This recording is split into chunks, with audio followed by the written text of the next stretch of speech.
করে দিন। যারা আমার মায়ের বুক খালি করবে তারা এদেশের শিক্ষাঙ্গনগুলোকে কসাইখানায় পরিণত করবে। আমার মায়ের সন্তানেরা পড়তে গিয়ে লাশ হয়ে মায়ের করে ফিরে আসবে। এমন ছাত্র রাজনীতি আমরা দেখতে চাই না।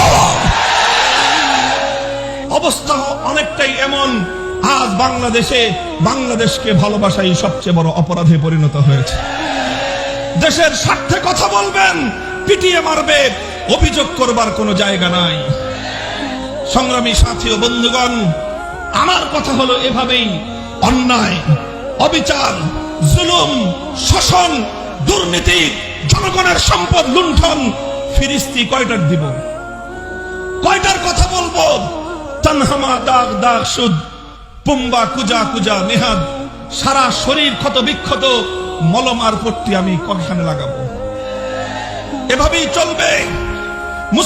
মুসলমানদের জনপদ, মুসলমানদের দেশ যতদিন পর্যন্ত কোরআন সুন্নাহ খেলাফতে রাশেদার শাসনের দিকে ফিরে না যাবে, গণতন্ত্র দিয়ে মুক্তি আসবে না, সমাজতন্ত্র দিয়ে জনগণের অধিকার প্রতিষ্ঠা হবে না, কোন তন্ত্রমন্ত্র জাতির মুক্তি আনতে পারবে না। তাই হে তাওহীদি জনতা, মুসলমান, ঈমানকে ভালোবাসো, আল্লাহর কোরআনকে ভালোবাসো, আল্লাহর নবীর সুন্নাহকে ভালোবাসো, খেলাফতে রাশেদার আদর্শকে ভালোবেসে আসো। শপথ নেই আমার এই সোনার বাংলা থেকে সব অপশাসন, সমস্ত অন্যায়, অবিচার এগুলোকে দূরীভূত করে আমার মাতৃভূমিটাকে আমি শান্তির ফুল বাগানে পরিণত করব।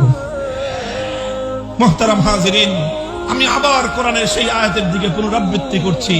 ইজা আরাদনা আন নুহলিকা কারিয়াতান আমারনা মুতরাফিহা ফাফাসাকু ফিহা ফাহাক্কা আলাইহাল কওল।